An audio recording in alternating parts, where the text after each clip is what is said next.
다 같이 일어나셔서 묵도하심으로 오늘 2022년 8월 7일 주일 예배를 하나님께 드리겠습니다.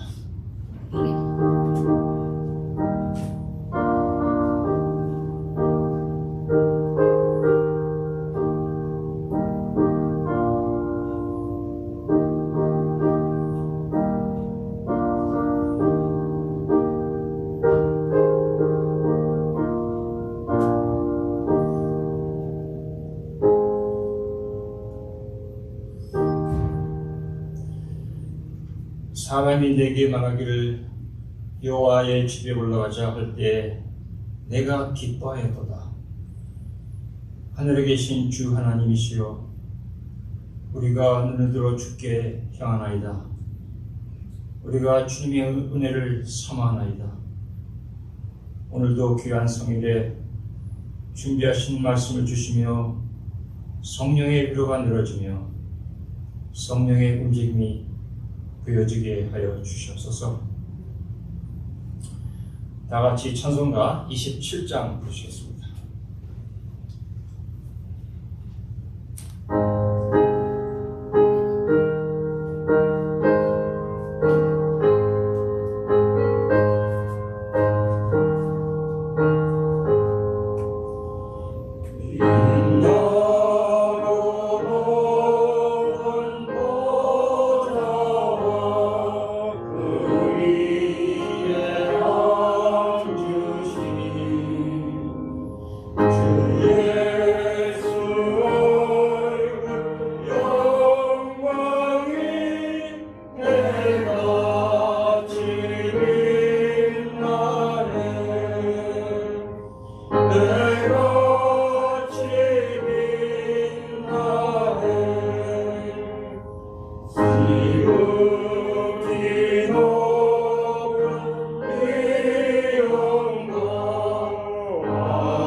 오늘 교동문 28번 10편 63편입니다.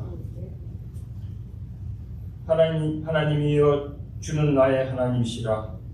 내가 간절히 주를 찾되 우리여서 말고 하나님께서 내 영혼이 주를 향하며 내 육체가 주를 악망하여라. 내가 주의 권능과 영광을 보기 위하여 이와 같이 성소에서 주를 바라보나이다. 주의 인자심이 생명보다 나음으로 내 입술이 주를 찬양할 것이다.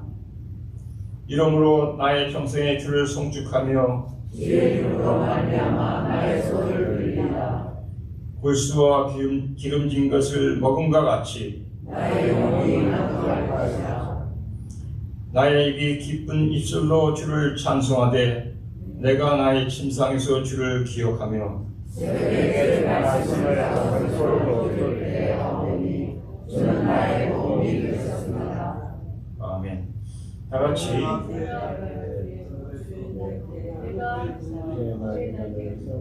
같이 내가 주의 날개 그늘에서 즐겁게 부르리이다. 아멘. 다 같이 사도신경으로 우리 신앙을 고백하겠습니다. 전능하사 천지를 만드신 하나님 아버지를 내가 믿사하며 그 외아들 우리 주 예수 그리스도를 믿사하니 이는 성령으로 잉태하사 동정녀 마리아에게 나시고 본디오 빌라도에게 고난을 받으사 십자가에 못 박혀 죽으시고 장사한 지 사흘 만에 죽은 자 가운데서 다시 살아나시며 하늘에 오르사 전능하신 하나님 우편에 앉아 계시다가 저리로서 산 자와 죽은 자를 심판하러 오시리라. 성령을 믿사하며 거룩한 공예와 성도가 서로 곁하는 것과 죄를 사하여 주시는 것과 몸이 다시 사는 것과 영원히 사는 것을 믿사옵나이다. 아멘. 다 같이 앉으셔서 찬송가 492장 되겠습니다.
목사님 나오셔서 대표 기도하시겠습니다.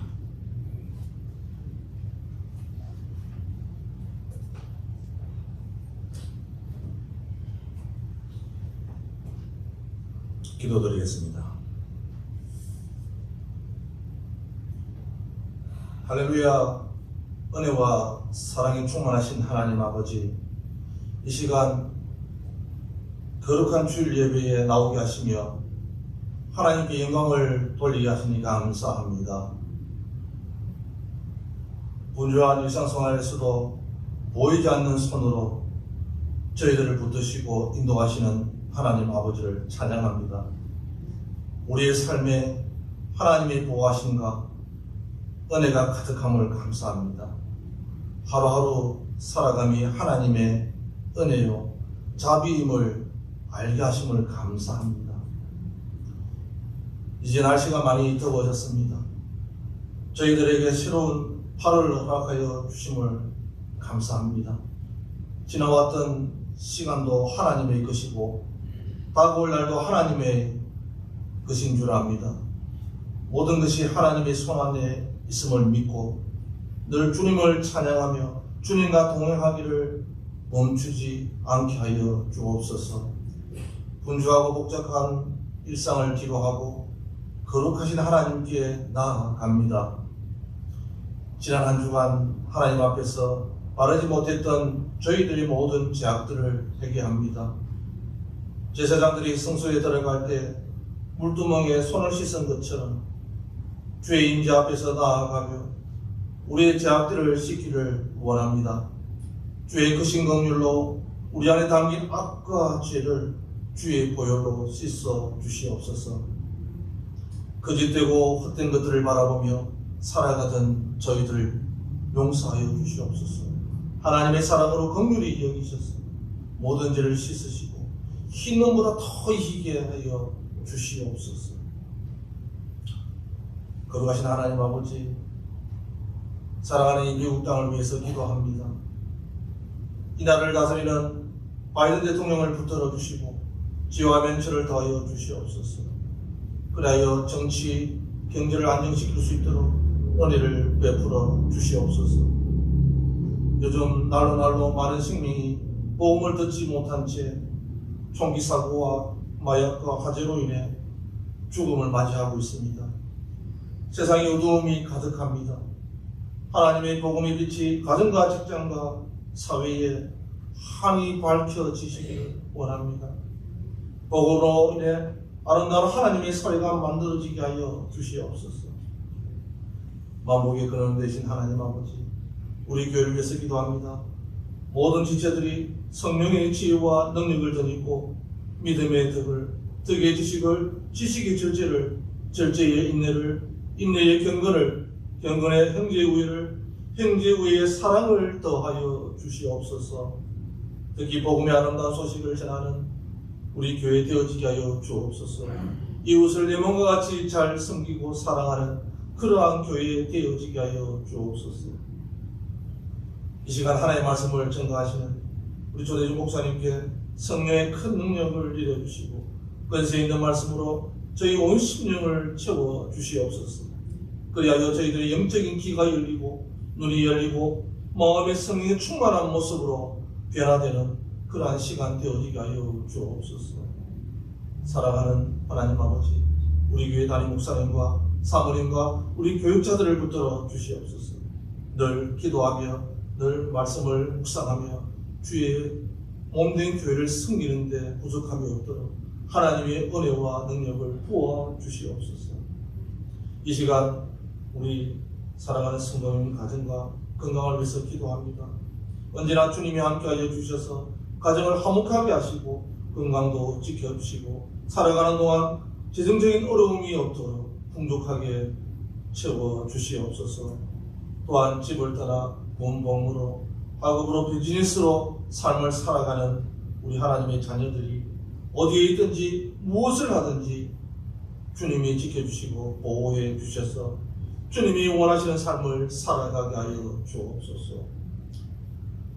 항상 무엇을 하든지 주께 드리는 아름다운 은혜들이 쏟아지기를 원합니다. 하나님 아버지, 사랑하는 우리 주님의 귀한 은혜가 이 시간 임하게 하여 주옵소서. 성령의 임재 속에서 하나님의 은혜 가득한 분위기의 예배가 되어지기를 소망합니다. 사랑하는 주님, 또 이 시간에 참석이 어려워 유튜브 실시간 예배를 드리는 성도님들이 있습니다. 그들에게도 성령의 신령한 은혜와 복을 내려 주시옵소서.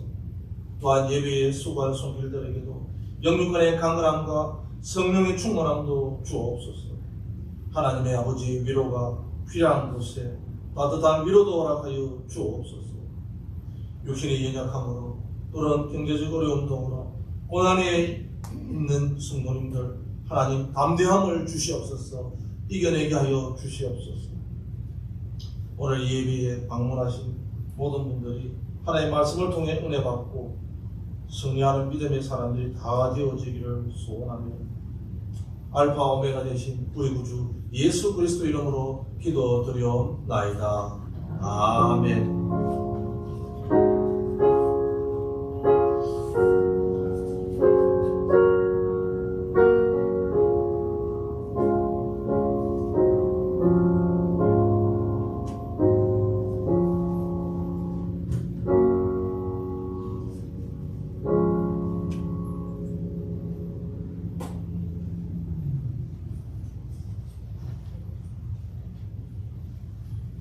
오늘 받을 하나님의 말씀은 에베소서 1장 3절부터 14절 말씀이 되겠습니다. 신약으로 310페이지 정도 됩니다. 310페이지 신약으로 에베소서 1장 3절부터 14절까지 제가 한 절 읽고 여러분도 한 절 읽고 교독하겠습니다. 에베소서 1장 3절입니다. 찬송하리로다 하나님 곧 우리 주 예수 그리스도의 아버지께서 그리스도 안에서 하늘에 속한 모든 신령한 복을 우리에게 주시되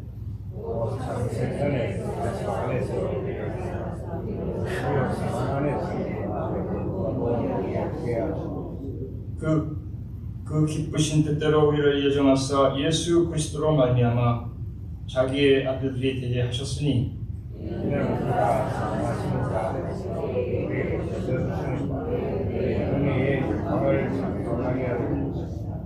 우리는 그리스도 안에서 그의 은혜의 풍성함을 따라 그의 피로 말미암아 속량 곧 제사함을 받았느니라.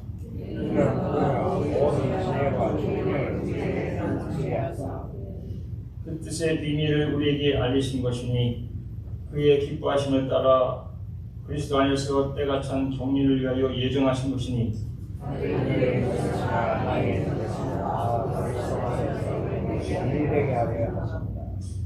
모든 일을 그의 뜻의 결정대로 일하시는 이의 계획을 따라 우리가 예정을 입어 그 안에서 기업이 되었으니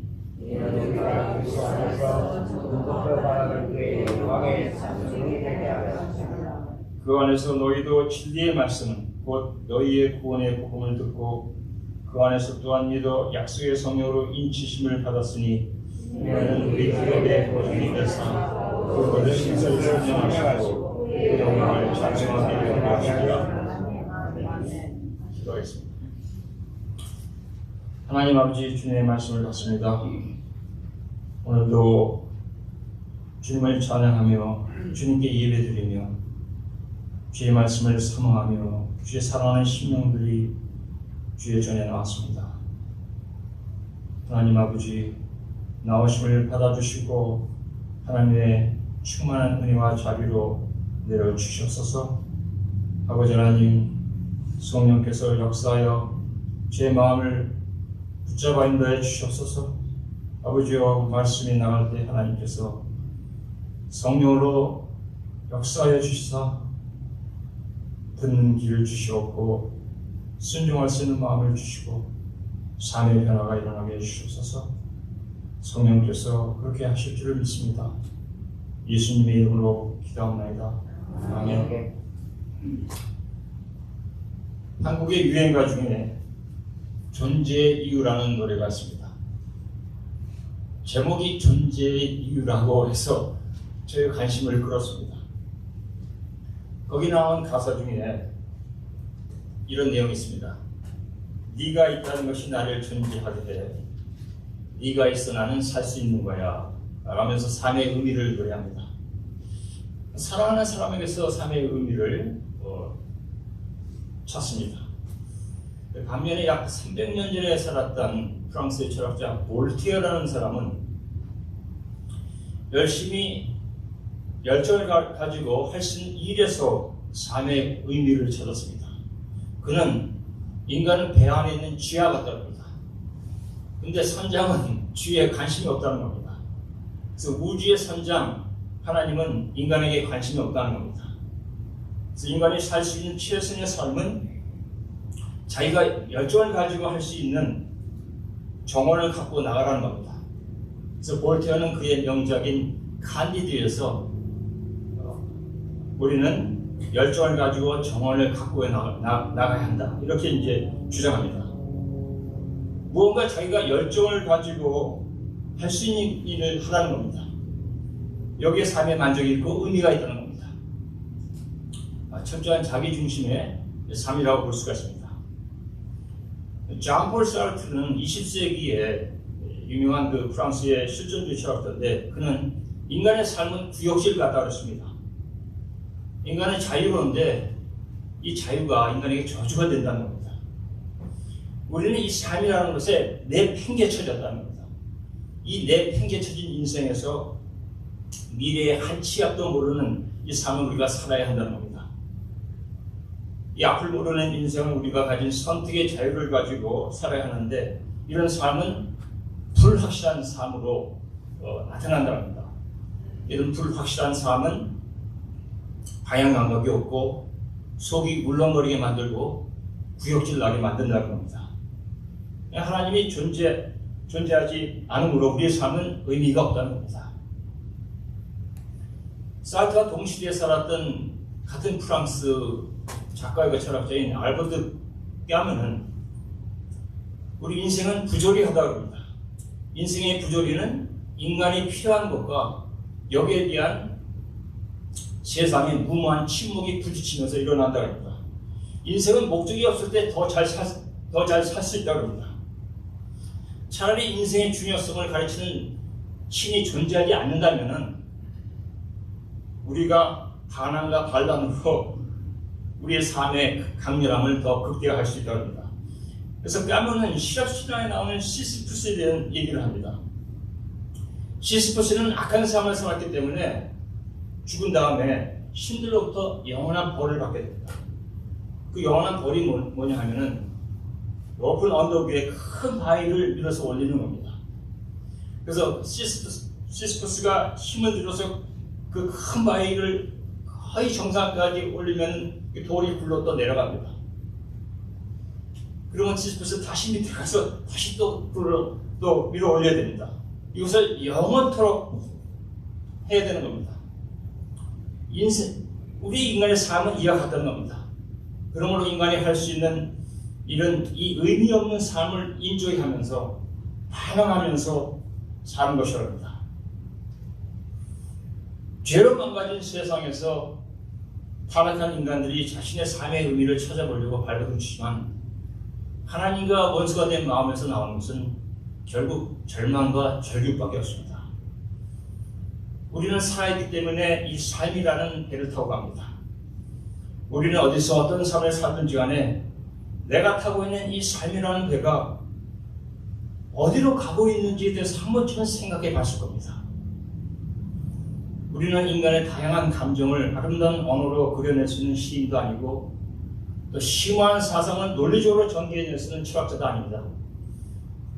그러나 전도서 3장에 나오는 울 때도 있고 웃을 때도 있고 슬퍼할 때도 있고 춤출 때도 있고 안을 때도 있고 아는 일을 하지 않을 때도 있고 찾을 때도 있고 버릴 때도 있고 찢을 때도 있고 꿰맬 때도 있고 사랑할 때도 있고 미워할 때도 있는 이 삶이라는 여정은 우리를 때로는 시인으로 만들고 때로는 철학자로 만듭니다.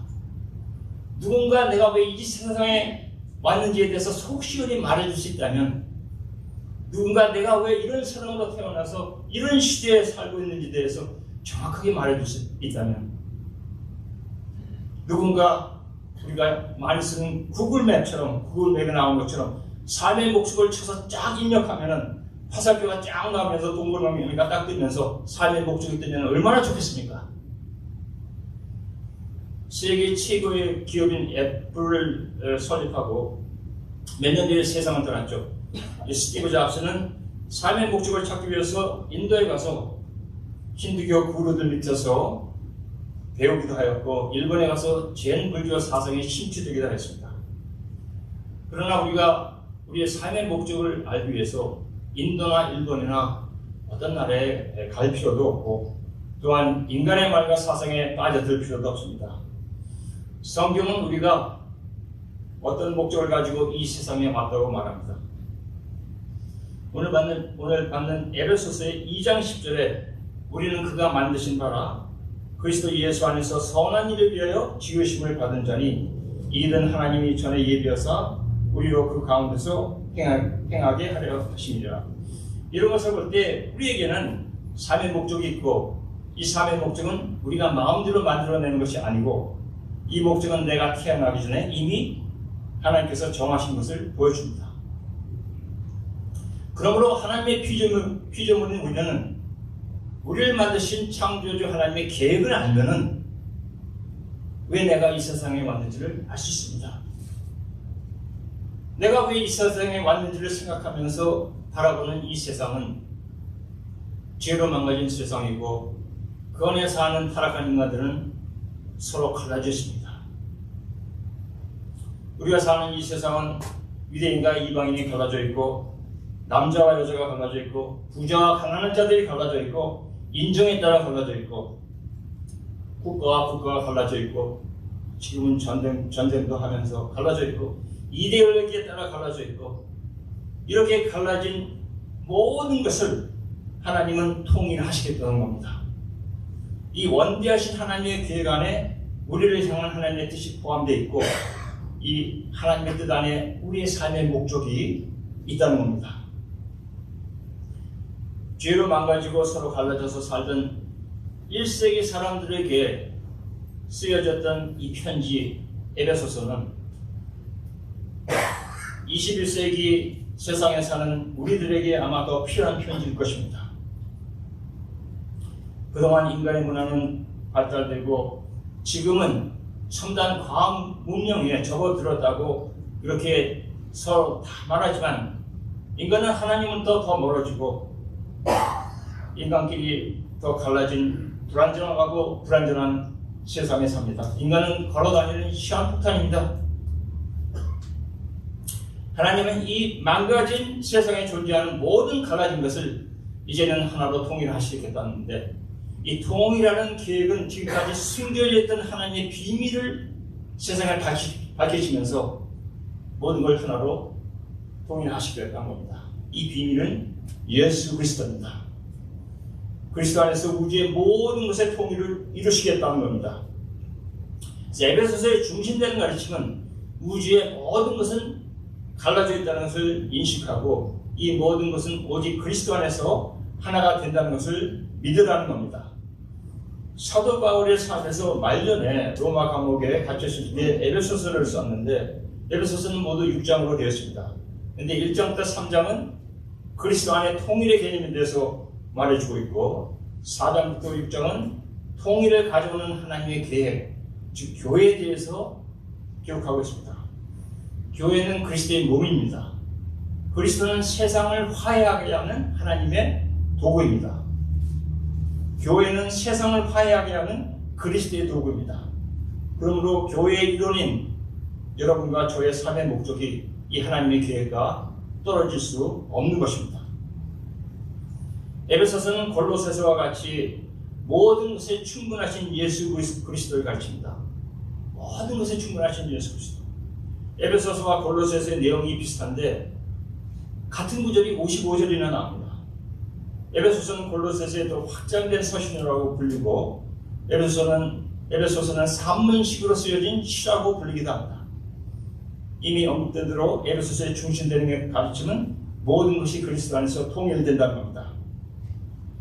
근데 에베소서가 가르치는 이 신학적 가르침은 아카데믹하고 추상적인 것이 아닙니다. 이 가르침은 매우 실질적인 것입니다. 이 에베소서 서신은 1세기 그때나 지금이나 갈라진 세상에 초점을 두고 있습니다. 오늘 본문에 1장 3절부터 14절 이 본문은 한 문장입니다. 원 센텐스입니다. 근데 이렇게 깁니다. 에베소서의 긴 문장이 4번이나 나오는데 여기 첫 번째 긴 문장이 나오는 겁니다. 근데 1장 3절부터 14절을 보면은 4부분으로 나눌 수가 있어요.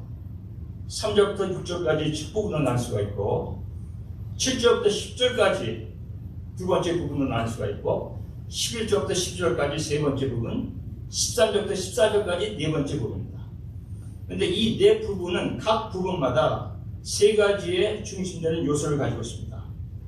첫 번째, 하나님이 하신 일, what, 무슨 목적으로 이것을 하셨나, why, 어떻게 일을 하셨나, how, 이 세 가지 요소가 각 부분마다 기록되어 있습니다.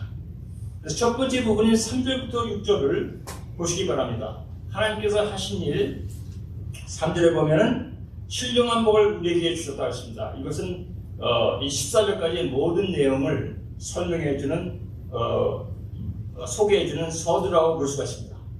4절 보니까 창세전에 우리를 택하셨습니다. 5절에 우리를 예정하여 자기 아들들이 되게 하셨습니다. 무슨 목적으로 이것을 하셨나? 6절에 보니까 그의 은혜의 영광을 찬송하게 하려고. 어떻게 일을 하셨나? 즉 어떤 방법으로 일을 하셨나? 3절에 보니까 그리스도 안에서. 4절에 보니까 또 창세전에 그리스도 안에서. 또 6절에 보니까 그가 사랑하시는 자 안에서, 즉 그리스도 안에서 일을 하셨습니다.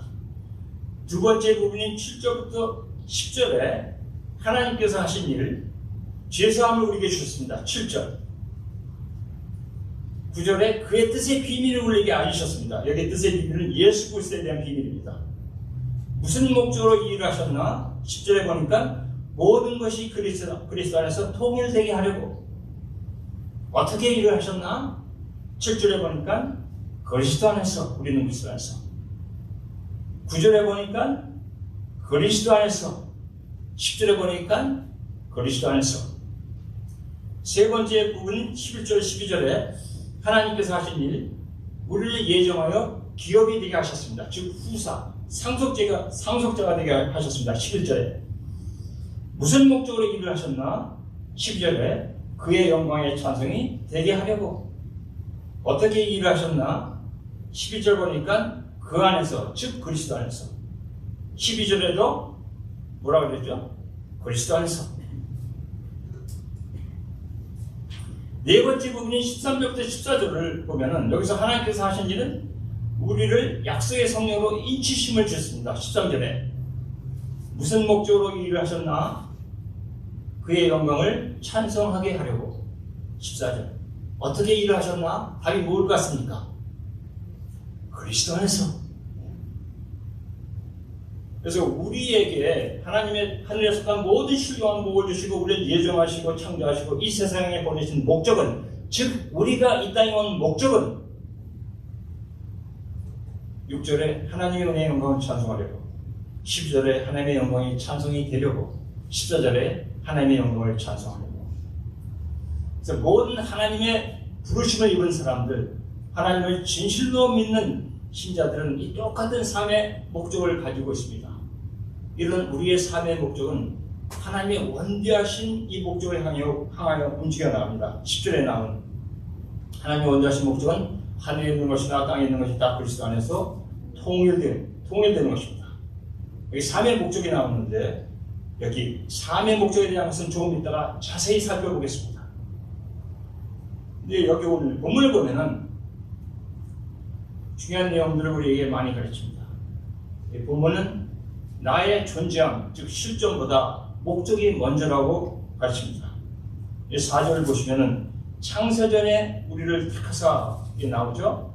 즉 내가 존재하기 전에 나는 이미 택함을 받았습니다. 5절에 그 기쁘신 뜻대로 예정하사 내가 존재하기도 전에 이미 예정을 받았습니다. 9절에 경륜에 따라 예정하신 것이니 내가 존재하기도 전에 경륜에 따라 예정을 받았습니다. 11절에 모든 일을 그의 뜻의 결정대로 일하시는 이의 계획을 따라 우리가 예정을 이고 내가 존재하기도 전에 하나님의 계획에 따라 이미 예정을 이뤘습니다. 그러니까 내가 존재하는 것보다 목적이 먼저라고 생각하십시오. 우리가 생각하는 삶을 보는 생각의 틀을 바꾸십시오. 내가 존재하는 현재의 삶에서 나를 보고 또 하나님을 보고 하나님을 믿으려고 하시지 말고 시간 세계를 벗어나서 저 영혼의 세계로 나가서 즉 시간과 공간이 만들어지기 전에 영원전의 세계에 나가서 이 세상 삶을 내려다보면서 하나님의 원대하신 계획 안에 있는 나라는 사람을 생각해 보십시오. 즉 하나님께서 존재의 목적을 미리 정하시고 그 목적에 따라 만들어지고 이 세상에 보내진 나를 생각해 보십시오. 여기 펜이 있습니다. 펜이라는 것이 존재합니다. 어떻게 만들다 보니까 길쭉한 것이 나온 것이 아니다. 길쭉하니까 한번 뭐 써보자. 써지네. 그러면 이걸 가지고 글씨를 쓰자가 아닙니다. 펜이라는 것이 만들어지기 전에 먼저 글씨를 써서 의사를 전달하고자 하는 목적이 있었습니다. 그 목적에 따라 펜이 만들어진 것입니다. 펜이라는 것이 만들어지기 전에 펜의 목적이 있었습니다. 펜은 그의 목적에 따라 만들어진 것입니다. 하나님께서 가지신 특별한 목적이 있으셔서 여기에 따라 만들어지고 또 여기에 따라 이 세상에 보내진 나를 생각해 보십시오. 물론 우리는 펜이 아닙니다. 우리에게는 훌륭한 목적이 있습니다. 우리는 하나님의 형상을 지닌 사람들입니다. 우리는 밥 먹고 살기 위해서 이 세상에 온 게 아닙니다. 그러므로 삶을 보는 관점을 지금 여기의 관점에서 영혼의 관점으로 바꿔보십시오. Here and Now에서 이터니티로 바꿔보세요. 잠깐 갔다가는 이 세상 Here and Now에 매여가지고 아이고 내 팔자야 아이고 죽겠다 이렇게 하지 마세요. 조금 있으면 들어가게 될 그 영원한 세계를 바라보세요. 조금 있으면 얼굴과 얼굴을 맞대고 볼 우리 주 예수 그리스도를 바라보세요. 저는 한국 사람으로 태어나고 남주로 태어나고 20세기에 태어나고 20세기, 21세기에 살고 있는 사람입니다. 미국에 고등학생 때 이민 와서 불신자 가정에서 태어나고 대학생 때 하나님을 믿게 되고 대학원을 마치고 엔지니어로 일을 하다가 하나님의 부르심을 받고 신학교에 가게 되었고 목사가 되었고 목회를 해왔고 지금은 신학교에서 신학생들을 가르치고 있습니다. 이것이 이 세상 시간 세계에서 보는 저라는 사람에 대해서 말하는 것입니다. 그러나 좀 더 정확하게 말하자면 좀 더 성경적으로 말하자면 하나님께서는 영원전에 저라는 존재를 지혜에서 구원하셔서 20세기, 21세기에 하나님의 사역을 할 것을 미리 정하셨습니다. 시간에 뒤어서 20세기 중반에 계획하신 대로 한국 사람으로 이 세상에 태어나게 하시고 이 세상에 보내셨습니다. 불신자 가정에서 태어나게 하시고 때가 돼서 대학 2학년 때 시간 세계 이때에 저를 구원하시고 계획하신 대로 1981년 때가 되었을 때 신학교로 부르시고 사역자의 길을 걷게 하셨습니다. 지난 40여 년 동안 하나님께서 계획하신 대로 저의 삶을 통해서 뜻하신 것을 이루셨습니다. 지금도 계획하신 것을 이루어 나가십니다.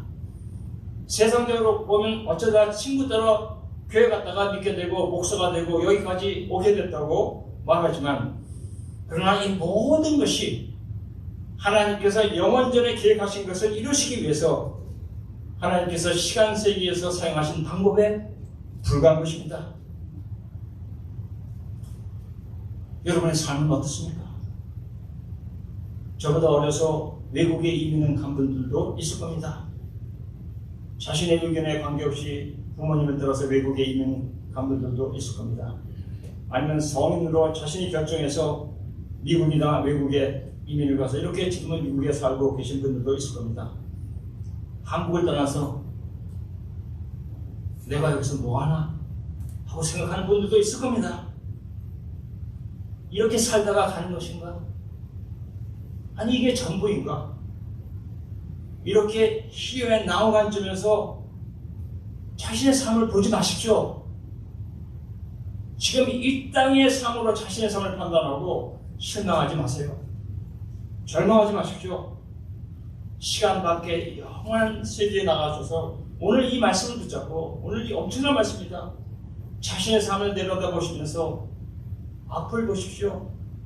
여러분 한 분 한 분은 하나님의 특별한 계획에 따라 창조되고 하나님께서 주신 위대한 목적을 가지고 이 땅에 오신 분들입니다. 제가 위대한 목적이라고 했습니다. 절대로 과장된 말이 아닙니다. 왜냐하면 그 목적은 하나님께서 주신 목적이기 때문에 위대한 것입니다.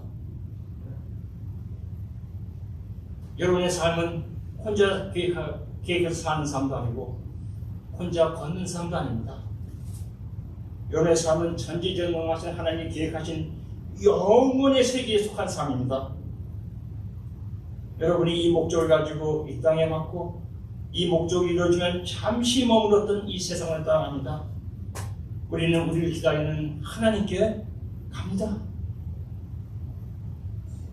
우리는 영원한 계획에 따라 이 땅에 왔다가 이 땅에 보내진 목적이 이루어지면 영원한 세계로 갑니다. 이것이 우리의 삶입니다.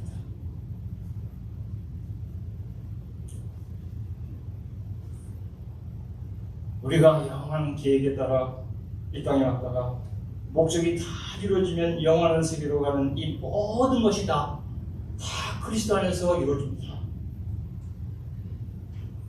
그러므로 그리스도 밖에서는 나라는 사람은 존재하지 않습니다. 모든 신령한 역사가 그리스도 안에서 이루어집니다. 다시 본문으로 갑니다.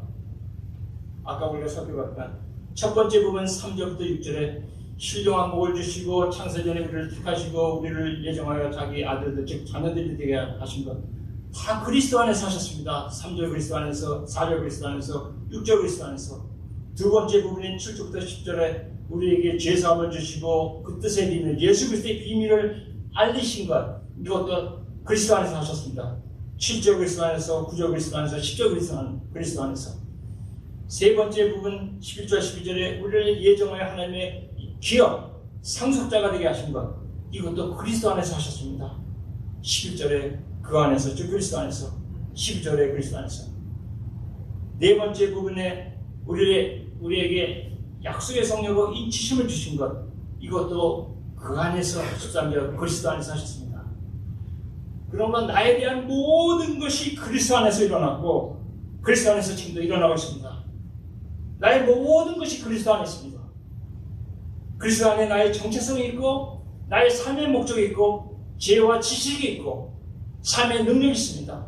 그리스도 안에 나의 모든 것이 있습니다. 그리스도 한 분이면 나는 충분합니다. 그리스도 밖에서 나라는 사람은 존재하지 않습니다. 그러나 그리스도 안에서 나는 살아나게 되고 영혼을 사모하게 되고 영혼에 속한 자가 됩니다. 그리스도 안에서 우리는 모든 신령한 복을 받게 되고 하나님이 원래 창세전부터 계획하신 온전하고 풍성한 삶을 살게 됩니다. 이렇게 되기 위해서는 먼저 나의 죄를 고백하고 예수 그리스도를 구세주로 받아들여야 합니다. 아직 분명하지 않은 분은 주여 나는 죄인입니다. 예수 그리스도 주님을 나를 죄에서 구원하신 구세주로 믿습니다라고 고백하십시오. 이 시간 고백하는 시간이 되기 바랍니다. 내가 교회를 얼마나 오래 다녔는데 교회 얼마나 오래 다녔는지 상관없습니다. 죄의 문제를 해결하셨습니까? 아니면 좀 더 정확하게 얘기해서 죄의 문제가 해결됐습니까? 죄에 대한 고백과 용서받음이 있기 전까지는 이 모든 엄청난 이 하나님의 말씀은 상관없는 말입니다. 그러나 이 고백이 있으면은 이 모든 말씀은 여러분에게 주어진 축복된 말씀입니다. 죄를 해결받음으로 우리는 실질적으로 그리스도 안에 들어오게 되고 영의 세계에 속하는 영생을 가진 사람이 되고 이제부터 영의 삶의 걸음마를 시작합니다. 이제부터 그리스도를 더 알아가게 되고 그와 더 깊은 관계에 들어가게 됩니다. 이제부터 시작입니다. 끝난 게 아니라. 그래서 유명한 철학자 파스칼은, 크리스천 철학자 파스칼은 예수 그리스도는 모든 것의 목적이다. 모든 것이 움직여 나가는 중심이다. 그리스도를 아는 사람은 모든 것의 이유를 안다라고 말했습니다. 신앙생활을 오래 하신 분들도 나의 삶의 모든 면에 그리스도면 충분하다는 것을 점점 더 배워나가는 겁니다. 우리가 죽을 때까지. 우리 신자들은 그리스도께서 우리의 죄값을 갚으시고 우리를 구원하신 것을 믿습니다. 즉 그리스도는 우리를 죄와 사망에서 구원하시기에 충분하다고 믿습니다. 그러면 그리스도가 여러분의 삶의 다른 면에서도 충분합니까? 그리스도가 여러분이 이 세상에서 비즈니스 하는데도 충분합니까? 아니면 신앙이 신앙이고 세상에서 비즈니스는 세상 사람들이 하는 대로 해야 합니까? 그리스도가 세상에서 하나님을 믿는 자로서 비즈니스 하기는 충분하지 않은 것 같습니까? 그리스도가 가정생활에서 남편이나 아내를 대하기에 충분합니까? 특별히 남편이나 아내가 믿지 않는다면 자녀들을 대하기에 충분합니까? 그 자녀가 불신자라면, 여러분이 학생이라면 무한 경쟁의 에카데믹한 그 학교 생활에서 여러분이 신자로서 공부하기에 그리스도가 충분합니까?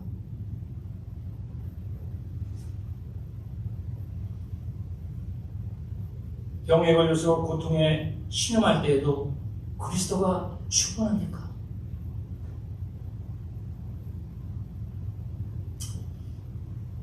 제가 신학교 다닐 때 신학생들이 신학 공부하면서 교회에서 전도서 사역을 많이 했습니다. 지금도 많이 그렇게 하죠. 그러니까 이제 어떨 때는 교회 일 하느라고 공부를 잘 못해요. 근데 어떤 전도사님이 내일이 히브리어 시험인데 시험 공부를 못했어요. 너무나 공부할 양이 많으니까 뭐 하루에 도저히 다 할 수가 없어요. 그래서 시험 전날에 공부하지 않고 열심히 기도했습니다. 다음날 새벽 기도에 가서 또 간절히 기도했습니다. 그리고 학교에 가서 시험을 봤습니다. 시험 성적이 어떻게 나왔을 것 같아요? 눈물의 C가 나왔습니다. 이 성적을 받고 이 전도사님이 하는 말이, 히브리어가 세기는 센 겁니다. 그리스도도 힘을 못 쓰시네? 그렇습니다. 근데 우리는 이런 요행을 바라지 말고 그리스도를 믿고 진실되고 충실하게 본이 되게 일을 하면서 사십시오. 그 길이 때로는 괴롭고 때로는 외롭고 때로는 손해를 본다 할지라도 내가 한계에 다다랐다고 생각할 때 그리스도의 충분함을 맛보게 될 것입니다.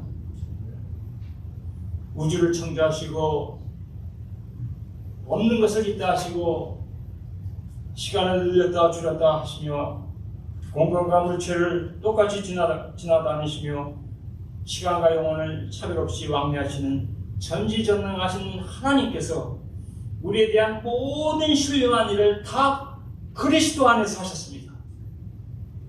즉 하나님께서 무에서 유를 있게 하시고 영혼과 시간을 왕래하시면서 이 모든 위대하고 엄청난 신령한 역사를 이루시는데 그리스도면 충분했습니다. 그러면 여러분이 사시는 이 삶, 우주 안에 이 작은 물체인 이 땅에서 인생이라는 짧은 시간에 일어나는 모든 일에 그리스도가 충분하지 않겠습니까?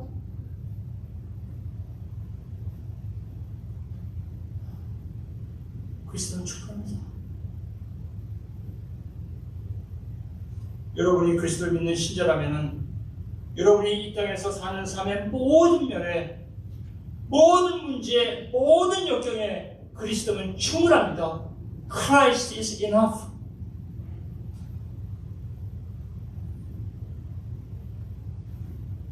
그러니까 그리스도를 믿는 모든 신자들은 이 너무나 좋고 너무나 위대한 그리스도를 주신 하나님을 찬송하면서 사는 겁니다. 이것이 모든 신자들의 삶의 목적입니다. 이 보편적 목적은 모든 신자들이 같습니다.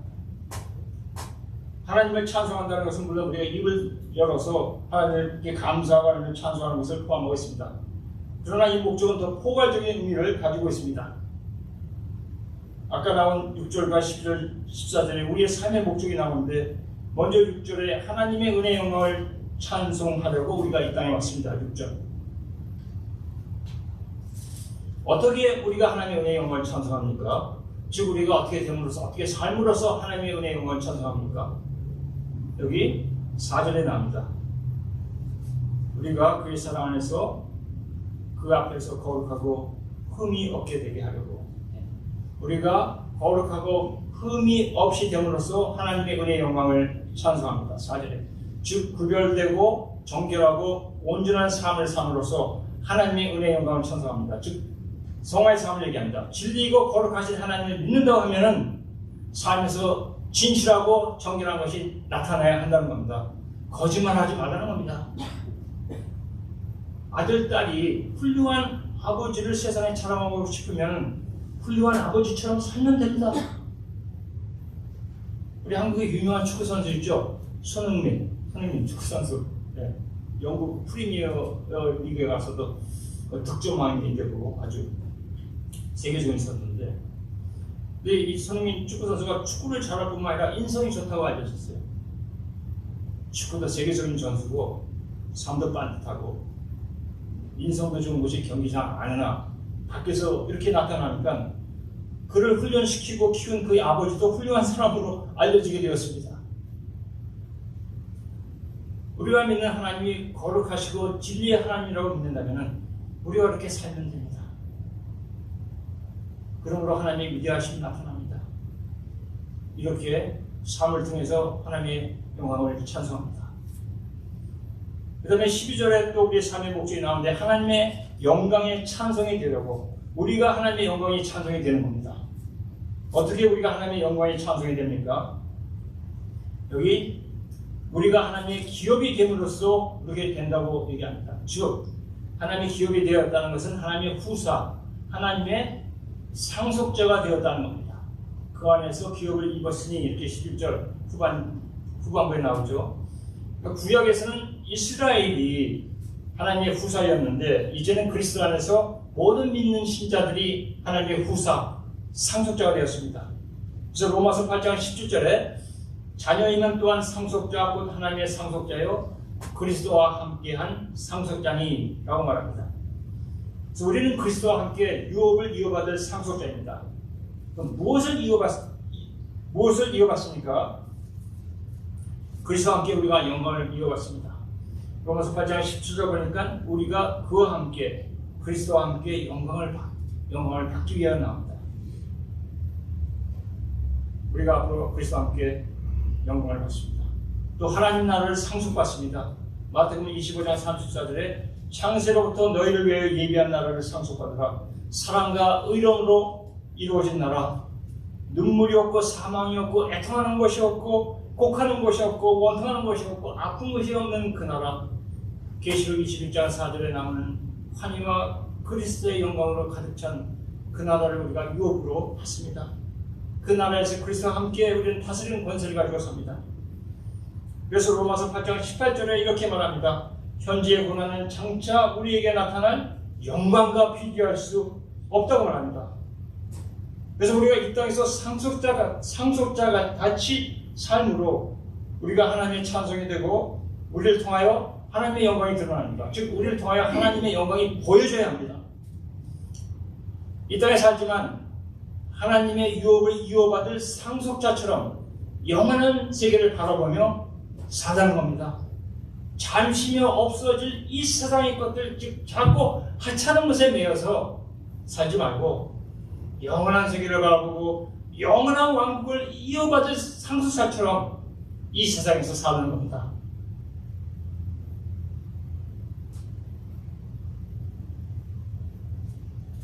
영원한 세계에 들어갈 생각을 하면 마음이 흥태치십니까? 우리가 찬송을 부르는데 작가는 예수 그리스도를 우리가 뵙니다. 영원한 나라입니다. 괴롭고 고통 있고 특별히 아프신 분들, 고통 있는 분들 다 없어집니다. 예수 그리스도를 만날 생각을 하면 마음이 기뻐지십니다. 그분이 우리를 기다리고 있습니다. 그 삶을 바라보면서 삶하면서 살아가는 겁니다. 그 다음에 14절 또 우리의 삶의 목적이 나오는데 하나님의 영광을 찬송하려고 나옵니다. 우리가 어떻게 하나님의 영광을 찬송합니까? 여기 13절, 14절의 내용은 우리가 약속의 성령으로 인치심을 받았다고 합니다. 성령은 우리에게 보증으로 주어졌습니다. 하나님께서 이 모든 약속을 반드시 이행하시겠다는 보증으로 성령을 다운 페이먼트로 우리에게 주셨습니다.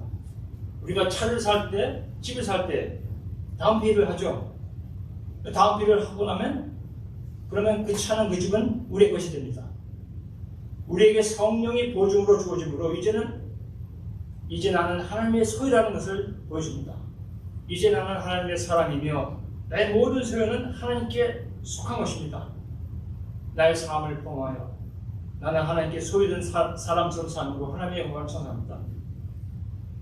그러므로 우리가 이 땅에 온 목적은 하나님의 영광을 찬송하는 삶인데 그 삶은 하나님처럼 거룩하고 진실하게 살고 하나님의 유업을 이어받을 상속자처럼 살고 하나님께 소유된 사람처럼 사는 겁니다. 즉 삶의 방법은 바르게 살아야 되고 삶의 초점은 영원한 세계에 있어야 되고 삶의 주인은 하나님이어야 됩니다. 이렇게 사는 것은 모든 신자들에게 주어진 삶의 목적입니다. 제가 여러분이 이 땅에 온 목적이 이걸 위해서 왔습니다. 나머지는 다 세컨더리입니다. 물론 중요하지만 이 보편적 목적 안에 우리 신자 각각 개인의 삶에 개인 목적이 있습니다. 여러분 각각의 삶의 목적, 개인 목적은 물론 다 다릅니다. 그러나 이 모든 개인 목적은 다 보편적 목적을 이루기 위해서 움직여 나갑니다. 그 다음에 이 보편적 목적은 하나님의 원대하신 계획을, 원대하신 목적을 이루어 나갑니다. 이 원대하신 목적은 오늘 우리가 읽은 1장 10절에 나오는 대로 하늘에 있는 것이나 땅에 있는 것이 다 그리스도 안에서 통일되게 하는 것, 한 목적을 위해서 움직여 나갑니다. 여기 LA 강이 있습니다. 여기 난가지에 LA에 강이 있는 거 저도 처음에 와서 모르고 살았는데 LA 강이 있더라고요. 근데 LA 그 강이 흐르는데 이 흐르는 강물에 조그만 물줄기들이 하나하나 다 여러분과 접니다. 이 강물에 수많은 조그만 물줄기들 하나하나가 제각기 다 자기 갈 길을 따라서 흐릅니다. 어떤 물줄기는 강물 가운데로 흐르고 어떤 물줄기는 가장자리 오른쪽으로 흐르고 어떤 물줄기는 왼쪽으로 흐르고 어떤 물줄기는 바위가 있으면 바위 위로 흘러야 되고 어떤 물줄기는 오른쪽으로 흘러야 되고 또 다른 물줄기는 또 왼쪽으로 흘러야 됩니다. 이것은 우리의 개인 목적이라고 볼 수 있습니다. 그러므로 우리의 개인 목적은 다 다릅니다. 그러나 이 모든 물줄기들은 LA 강물의 한 부분이므로 강물이 흐르는 같은 방향으로 흐릅니다. 모든 물줄기들은 같은 목적을 가지고 흐릅니다. 즉 보편적 목적이 같습니다. 이 LA 강이 열심히 하나님을 찬양하면서 흐릅니다. 열심히 찬양하면서 흐르다 보니까 태평양에서 보니까 샌디에고 강에서 흘러온 물과 또 거기서 하나가 됩니다. 세크라멘토 강에서 흘러온 물과 또 하나가 됩니다. 결국 하나님의 경륜 안에서 통일이 되는 겁니다. 오늘 이 작은 물줄기의 흐름, 여러분과 저의 개인의 삶의 목적을 설명하기 위해서 전체 LA 강의 흐름을 우리가 알아야 했습니다. LA 강이 흘러가서 다른 강물들과 하나가 되는 태평양을 우리가 알아야 했습니다. 우주 위 높은 데로 올라가서 이 모든 것을 한눈에 내려다보면서 이 통일의 역사를 우리가 또 알아야 했습니다. 하나님께서는 이 통일의 역사를 그리스도를 통해서 이루시겠다는 겁니다. 그리스도는 교회, 즉 믿는 신자들을 통해서 하시겠다는 겁니다. 즉 하나님은 그리스도를 믿는 저와 여러분을 통해서 이 일을 하시겠다는 겁니다. 그러므로 우리의 삶의 목적과 하나님의 원대하신 계획은 직결되는 것입니다. 그리스도와 연합해서 하나가 된 우리가 또한 서로 하나가 되어야 됩니다. 인종과 나이와 사회 신분을 초월하여 그리스도 안에서 하나가 되어야 됩니다. 세상의 모든 것을 초월해서 하나가 될 수 있다는 것이 여기에 복음의 능력이 보여진 겁니다. 다른 이유로는 절대로 하나가 될 수 없는데 어떻게 예수 그리스도를 얘기하니까 다 하나가 되네. 이게 복음의 능력입니다. 이 세상에서는 육신의 정치에 너무 매여서 삶을 생각하고 세상을 생각하지 마십시오. 그러면 하나가 되기가 힘듭니다. 저 같으면 남자이고 한국 사람이고 지금은 살다 보니까 나이 드는 사람도 이제 들게 됐는데, 그러니까 자연적으로 남자의 입장에서 생각하게 되고 한국 사람의 입장에서 생각하게 되고 한국 교회를 중심으로 생각하게 되고 등등. 그러나 이 모든 것을 떠나서 다른 사람의 입장에서, 다른 민족의 입장에서 생각해 보라는 겁니다. 다른 사람을 위해서 내가 무엇을 할 수 있나를 생각하면서 나의 삶의 목적을 찾는 첫 번째 걸음을 시작하시기 바랍니다. 나만이 살아야 하고 나만이 살 수 있는 삶의 그 개인 목적에 대한 가르침은 하나님께서 또 기회를 주시면 다음 시간에 자세히 살펴보겠습니다. 우리 삶의 개인 목적은 달라도 우리 삶의 목적은 하나님으로부터 오고, 그 삶의 목적을 위해서 내가 살지만 그 삶의 목적의 대상은 항상 다른 사람입니다. 삶의 목적의 대상이 다른 사람일 때 다른 사람과 하나가 될 수 있고 또한 통일된 공동체를 이룰 수 있는 것입니다. 사랑하는 성도 여러분, 이 말씀을 생각하시면서 하나님, 이 위대하신 목적을 위해서 저를 사용하여 주시옵소서 라고 기도하는 여러분이 되시기를 주님의 이름으로 축원합니다. 하나님 아버지, 이 시간 에베소서 1장 3절부터 14절 말씀을 보았습니다. 엄청나고 영혼의 세계를 가르쳐주고 주여 신비한 세계를 열어주는 이 말씀을 저희가 받았는데, 하나님 아버지, 감당할 수 있는 믿음을 주시고 주여 깨달아 할 수 있는 지혜도 주시고 삶에 옮길 수 있는 능력도 주시고 용기를 주시옵소서. 주여, 주님께서 항상 함께하여 주셔서 오늘도 말씀에서 주신 이런 삶을 이 세상에서 살다가 주님께 가게 해 주시옵소서. 주여, 저의 삶이 얼마나 남았는지 모릅니다. 그러나 이것도 주님의 손에 있는지 믿습니다. 나머지 삶, 몇 날이 있는지, 몇 달인지, 몇 년이 있는지 주여 한순간 한순간이 다 주님의 손에 있고 이 모든 것을 주님께서 소유하신 줄 믿습니다. 이것을 사용하여 주님 영광 받으시고 또 저희들은 주님께서 창세전부터 예정하신 그 풍성하고 또 하나님께서 예정하신 온전한 삶, 목적의 삶을 살다가 주님께 가게 해주시옵소서. 할 수 있도록 도와주시고 성령께서 인도하여 주시옵소서. 예수님의 이름으로 기도합니다. 아멘.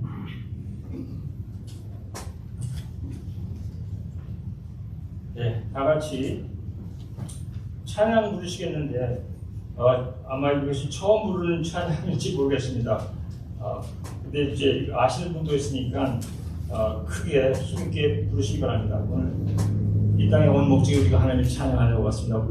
당연히 우리가 입을 열어서 찬양해야죠. 찬양, 주 예수 나의 산 소망. 네, 그것을 같이 찬양하겠습니다. 주님의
우리의 죄의 저주를 끊으시고 부활하셔서 새 생명 주시고 우리의 삶 소망 되시는 예수님 감사합니다. 모든 것에 감사합니다. 주님 이 시간 큰 영광 받으시옵소서. 감사합니다. 주의 사랑하는 성도들이 감사한 마음으로 이 예물을 바칩니다. 주님께서 이 예물을 받으시고 하나님 아버지 이미 주님께서 준비하신 신령한 복으로 각 신령마다 가정마다 넘치도록 채우시고 부어주시옵소서. 주여 아픈 것에 나음 있게 하시고 주여 가정의 어려운 것에 사랑과 화해와 화합이 있게 하시고 비즈니스의 어려운 것에 하나님께서 풍성하게 내려주시옵고 주여 슬픈 마음에 기쁨을 주시고 이런 마음에 주님께서 함께하여 주시고 주여 예수 그리스도로서 우리의 삶의 충분함에 보여주고 또 그것을 체험하는 축복된 삶으로 내려주시옵소서. 감사합니다. 예수님의 이름으로 기도합니다. 아멘.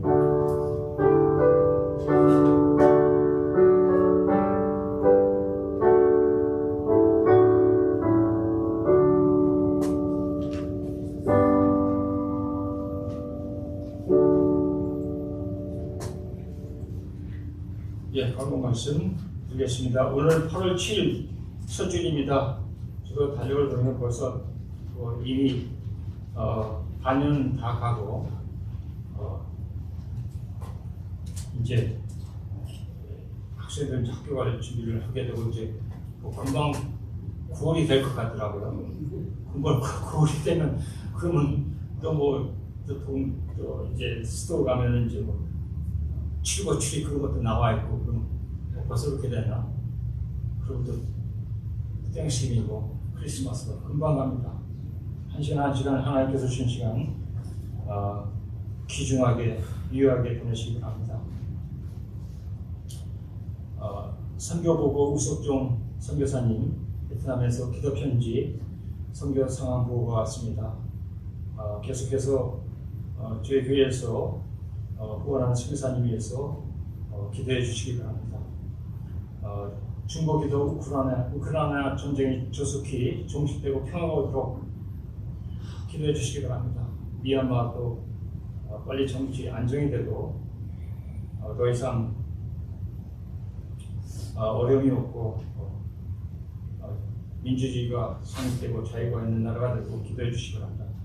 김은숙 집사님 많이 아프신데 대장의 정상화를 위해서 기도해 주시고 우리 길현숙 권사님 무릎 관절 기도해 주시고 수술도 받으실 때에도 정말로 실력 있는 좋은 의사가 잘해서 안전히 깔끔하게 잘 수술돼서 나으시도록 기도해 주시기 바랍니다. 오늘 저 방문 기사도 소개를 해드리는데 저의 아내가 오늘 참석하고 그 다음에 친구 되는 분 미세스 키미 치라고 이렇게 키미 치 되신 분이 참석했습니다. 잠깐 일어나 주십니다.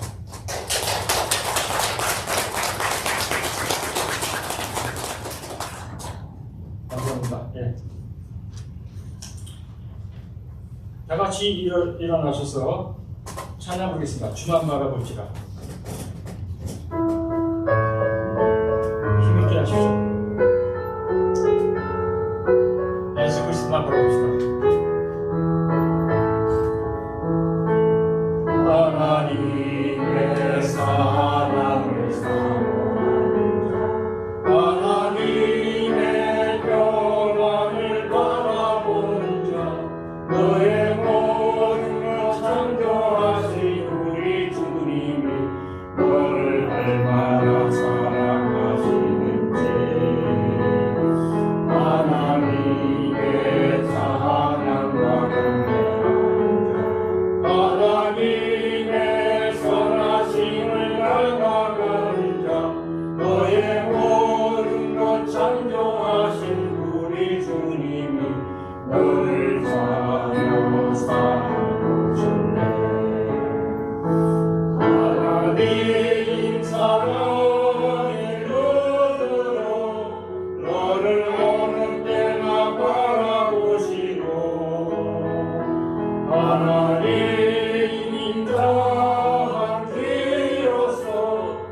언제나 너에게 기울이신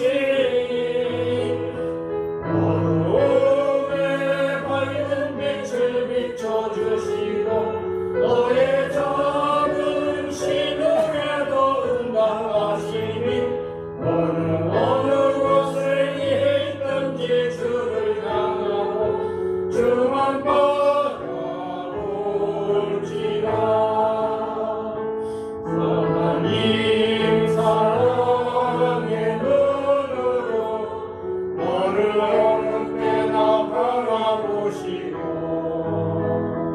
하나님 인자한 귀로서 언제나 너에게 기울이신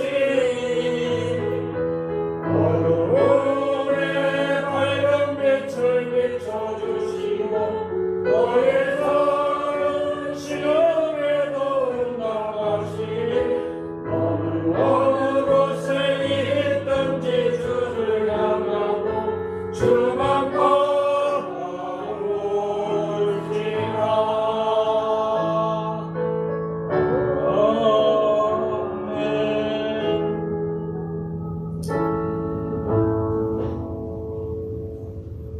기도하겠습니다. 이제는 우리를 구원하시고 우리 삶의 모든 면에 넘치도록 충분하신 예수 그리스도의 은혜와 여기에 좋은 예수 그리스도를 아낌없이 우리에게 주시고 지금도 사랑으로 우리를 인도하시는 하나님 아버지의 원하신 사랑과 오늘도 우리 안에 거하시면서 창세전부터 예정하신 일을 이루어 가시는 성령의 교통하심과 인도하심이 오늘도 이 말씀을 받고 이대로 살기 원하는 하나님의 백성들과 또 사랑하는 코로나 칼바리 장로교회 위에 영원토록 함께 계실지어다. 아멘.